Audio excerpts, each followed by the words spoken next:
Mesdames, Mesdemoiselles, Messieurs, bonjour. Aujourd'hui, jour de grande chaleur. Eh oui, il fait terriblement chaud ici. Hein, et dire que je vis dans un pays proche de la Finlande, hein, où les hivers sont catastrophiques. On se les gèle, mais vraiment, vraiment. Les nuits sont sombres. Les nuits sont sombres, elles sont toujours sombres. Je veux dire, les journées, hein, les nuits sont longues. Les jours sont courts. En hiver, c'est épouvantable. Déjà, après 2 heures, 3 heures de l'après-midi, allez, c'est le noir total. Hein. Alors, quand j'entends que j'ai lu dans un article du journal qui dit que les gens les plus heureux sont les Finlandais, eh ben dis donc, avec je sais pas comment ils peuvent être heureux ouais, bien sûr, s'ils passent toute leur journée dans l'obscurité, hein, bah oui, à faire des kili à leurs copains et leurs copines, bah oui, ils peuvent être peut-être les gens les plus heureux. Mais je ne pense pas que ce soit les gens les plus heureux. Vous savez, ces organisations mondiales et autres, il y a beaucoup de foutaises, hein, beaucoup. Comment peut-on croire des foutaises pareilles, hein?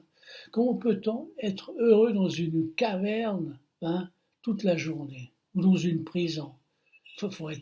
Faut dire des imbécilités invraisemblables. Oui, hein, c'est dans une caverne que les gens du Nord vivent tout l'hiver. C'est incroyable.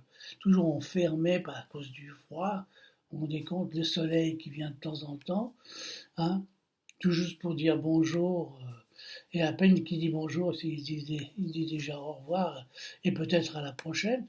Non mais vous vous rendez compte, les organisations internationales organisées par soi-disant ces grandes nations, ben ce sont des grandes foutaises, des foutaises, hein, qui sortent du jour au lendemain des théories invraisemblables.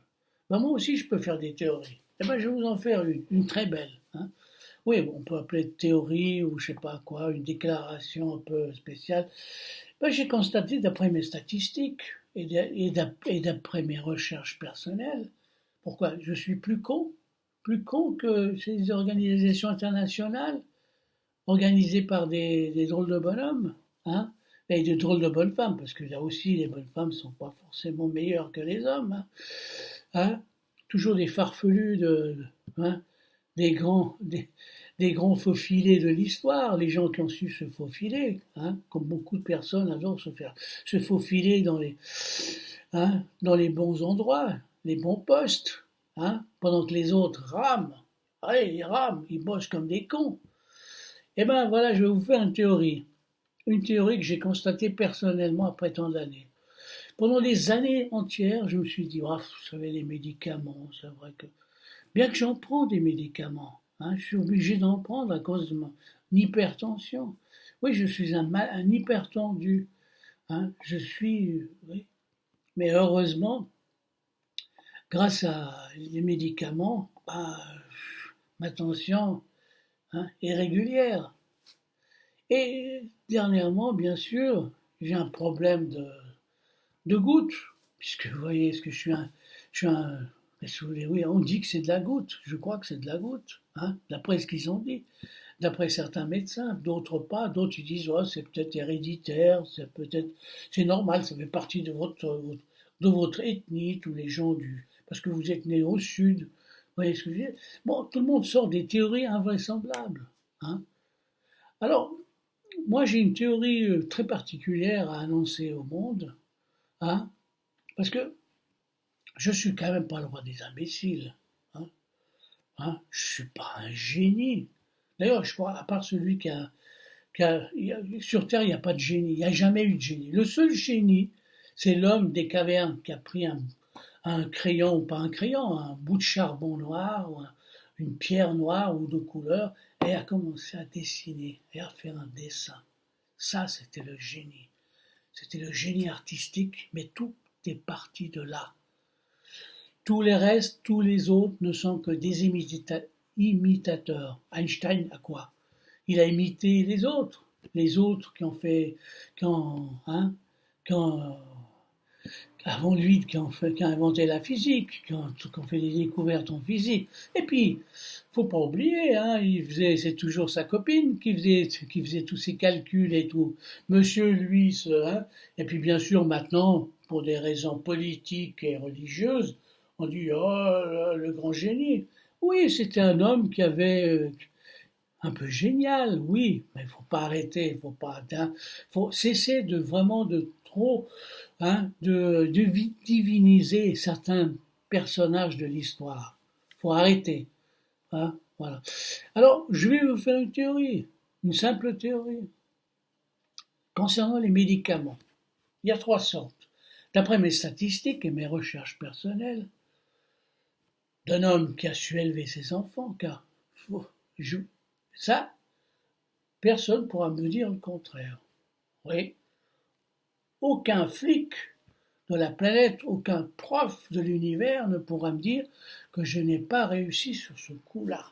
Oui, mon fils, il vient de recevoir pour la 12e fois une patente. Il a fait une invention. Oui, mon fils est docteur. Oui, j'ai permis à mon fils de devenir un docteur et sciences. Et ma fille, une psychologue. Oui, je ne suis pas comme un fils de riche ou quoi que ce soit. Pourtant, j'ai jamais j'ai poussé mes enfants à faire des études. Mais ma théorie est toute simple. Bon, à part celle des médicaments que j'aimerais peut-être expliquer, ou pas envie d'expliquer. Quand ils étaient petits, je les ai pris dans mes bras. Bien sûr, je les prenais dans les bras. Et chaque fois, je disais à mon fils, mon cher fils, deviens un physicien. Essaie d'être plus libre qu'Einstein, plus subtil qu'Einstein. Ouais, ou quelque chose comme ça. Bon, j'ai rien contre lui, je le trouve même sympa, surtout que c'est un poisson comme moi. Bon, bref. Alors, je le prenais dans mes bras et je lui disais, deviens un scientifique, mon fils. Fais des découvertes, fais des belles choses et sois, s'il te plaît, ouvert au monde. Découvre les choses. Et je lui faisais voir mes tableaux et certains tableaux. Et je lui parlais de mes tableaux dans mes bras. Ensuite, j'ai pris ma fille et j'ai fait la même chose. Bien, ma fille, je lui dis, sois une femme libre. Sois une femme libre. Plus tard, et regarde les choses, observe les choses. J'ai fait en quelque sorte, est-ce que je les ai influencés sans le vouloir?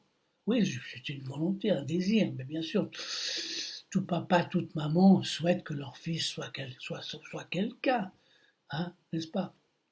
Mais le désir profond d'un père ou d'une mère de voir ses enfants devenir quelqu'un ou devenir leur propre,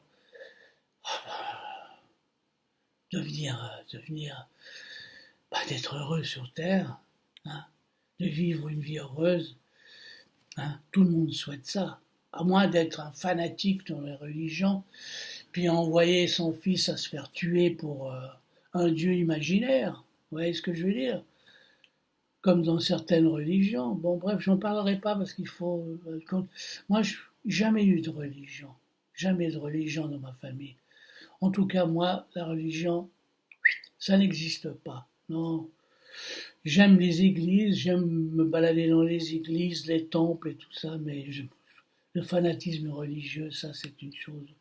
J'aime voir pour question artistique, mais le reste du temps, c'est du blabla. Tous ces apôtres qui ont raconté des couillonnades, excusez-moi du terme, pour les catholiques, ils disent ce que Jésus a dit, ce sont des bavardages. C'est pas, est-ce il a dit aussi. Bon, c'est fou comme ils ont bien écrit les choses, mais disons, ça m'étonnerait. Bon, bref, je crois qu'il y a beaucoup de,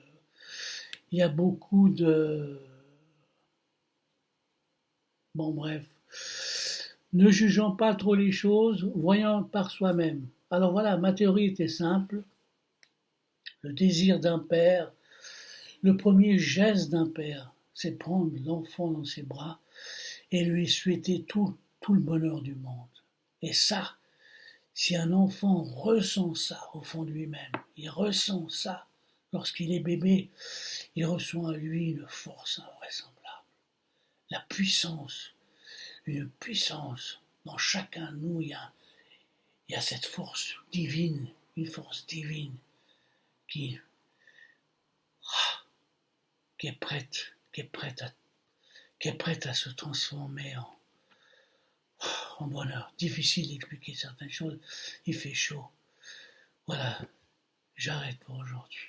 Merci.